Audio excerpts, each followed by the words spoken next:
it chapter by chapter, one bite at a time. So many adventures and mountains we can climb. Take it word for word, line by line, one bite at a time.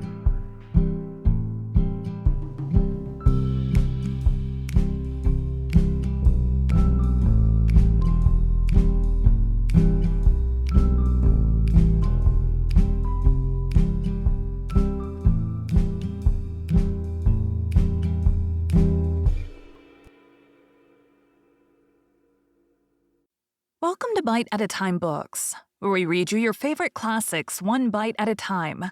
My name is Bree Carlile, and I love to read, and wanted to share my passion with listeners like you. If you want to know what's coming next and vote on upcoming books, sign up for our newsletter at biteatatimebooks.com. You'll also find our new t-shirts in the shop, including podcast shirts and quote shirts from your favorite classic novels. Be sure to follow my show on your favorite podcast platform so you get all the new episodes. You can find most of our links in the show notes, but also our website, biteatatimebooks.com, includes all of the links for our show, including to our Patreon to support the show, and YouTube, where we have special behind the narration of the episodes. We're part of the Bite at a Time Books Productions Network. If you'd also like to hear what inspired your favorite classic authors to write their novels, and what was going on in the world at the time, check out the Bite at a Time Books Behind the Story podcast, wherever you listen to podcasts. Please note, while we try to keep the text as close to the original as possible, some words have been changed to honor the marginalized communities who've identified the words as harmful, and to stay in alignment with Bite at a Time Books' brand values. Today we'll be continuing Pride and Prejudice by Jane Austen. Chapter 13. "I hope, my dear," said Mr. Bennet to his wife as they were at breakfast the next morning, "that you've ordered a good dinner today, because I've reason to expect in addition to our family party." "What do you mean, my dear?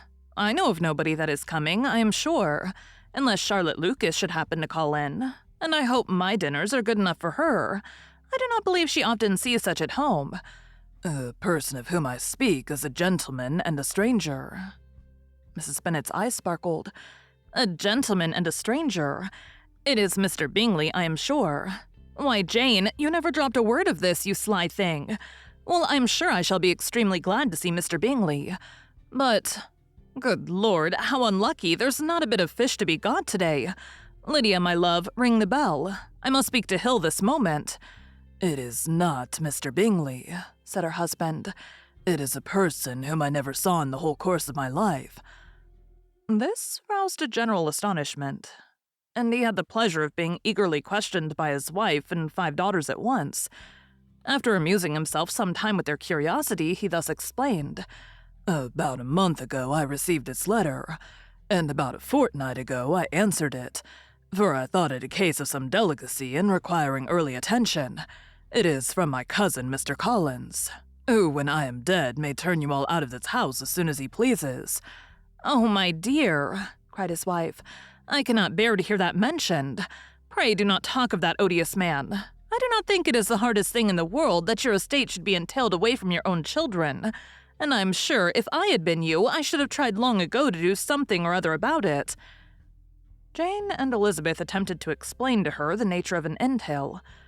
They had often attempted it before, but it was a subject on which Mrs. Bennet was beyond the reach of reason, and she continued to rail bitterly against the cruelty of settling an estate away from a family of 5 daughters, in favor of a man whom nobody cared anything about. "It certainly is a most iniquitous affair," said Mr. Bennet, "and nothing can clear Mr. Collins from the guilt of inheriting Longbourn. But if you will listen to his letter, you may perhaps be a little softened by his manner of expressing himself." "No, that I am sure I shall not, and I think it was very impertinent of him to write to you at all, and very hypocritical. I hate such false friends. Why could he not keep on quarreling with you as his father did before him?" "Why, indeed, he does seem to have some filial scruples on that head, as you will hear. Hunsford, near Westerham, Kent, 15th October. Dear sir, the disagreement subsisting between yourself and my late honored father always gave me much uneasiness, and since I've had the misfortune to lose him, I have frequently wished to heal the breach. But for some time I was kept back by my own doubts, fearing lest it might seem disrespectful to his memory for me to be on good terms with anyone with whom it had always pleased him to be at variance. There, Mrs. Bennet. My mind, however, is now made up on the subject. For having received ordination at Easter, I've been so fortunate as to be distinguished by the patronage of the Right Honourable Lady Catherine de Bourgh, widow of Sir Louis de Bourgh, whose bounty and beneficence has preferred me to the valuable rectory of this parish, where it shall be my earnest endeavour to demean myself with grateful respect towards her ladyship, and be ever ready to perform those rites and ceremonies which are instituted by the Church of England. As a clergyman, moreover, I feel it my duty to promote and establish the blessing of peace in all families within the reach of my influence, and on these grounds I flatter myself that my present overtures of goodwill are highly commendable, and that the circumstance of my being next in the entail of Longbourn estate will be kindly overlooked on your side, and not lead you to reject the offered olive branch. I could not be otherwise than concerned at being the means of injuring your amiable daughters, and beg leave to apologize for it, as well as to assure you of my readiness to make them every possible amends. But of this hereafter. If you should have no objection to receive me into your house, I propose myself the satisfaction of waiting on you and your family Monday, November 18th by 4 o'clock, and shall probably trespass on your hospitality till the Saturday se'nnight following, when I can do without any inconvenience, as Lady Catherine is far from objecting to my occasional absence on a Sunday, provided that some other clergyman is engaged to do the duty of the day. I remain, dear sir, with respectful compliments to your lady and daughters, your well-wisher and friend, William Collins. At 4 o'clock, therefore, we may expect this peacemaking gentleman, said Mr. Bennet as he folded up the letter. He seems to be a most conscientious and polite young man, upon my word, and I doubt not will prove a valuable acquaintance, especially if Lady Catherine should be so indulgent as to let him come to us again.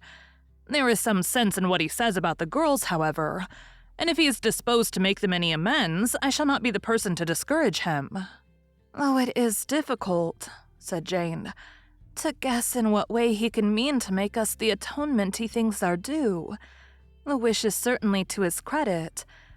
Elizabeth was chiefly struck with his extraordinary deference for Lady Catherine, and his kind intention of christening, marrying and burying his parishioners whenever it was required.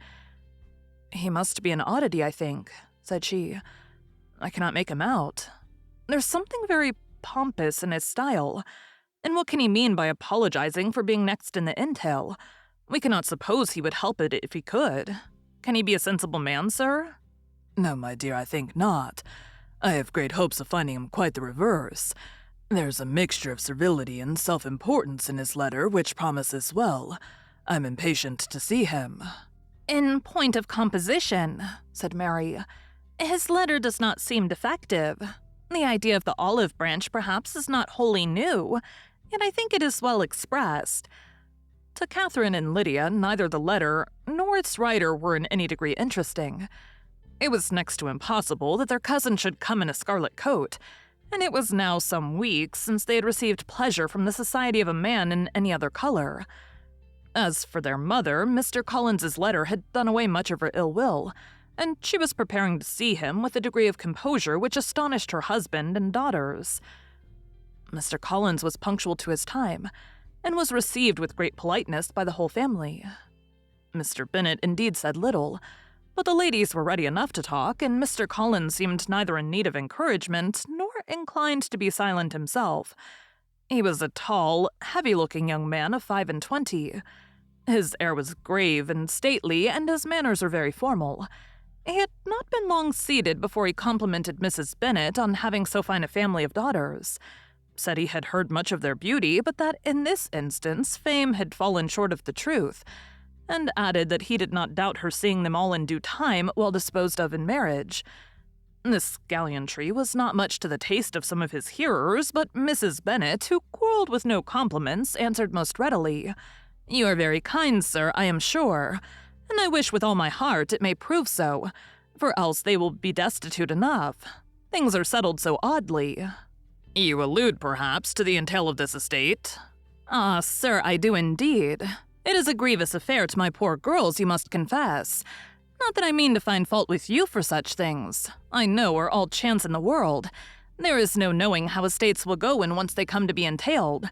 I am very sensible, madam, of the hardship to my fair cousins, and could say much on the subject, but that I am cautious of appearing forward and precipitate. But I can assure the young ladies that I come prepared to admire them. At present, I will not say more, but perhaps when we are better acquainted." He was interrupted by a summons to dinner, and the girls smiled on each other. They were not the only objects of Mr. Collins's admiration. The hall, the dining room, and all its furniture were examined and praised, and his commendation of everything would have touched Mrs. Bennet's heart but for the mortifying supposition of his viewing it all as his own future property. The dinner, too, in its turn, was highly admired, and he begged to know to which of his fair cousins the excellence of its cookery was owing. But here he was set right by Mrs. Bennet, who assured him with some asperity that they were very well able to keep a good cook, and that her daughters had nothing to do in the kitchen. He begged pardon for having displeased her. In a softened tone, she declared herself not at all offended, but he continued to apologize for about a quarter of an hour. Thank you for joining Bite at a Time Books today, while we read a bite of one of your favorite classics.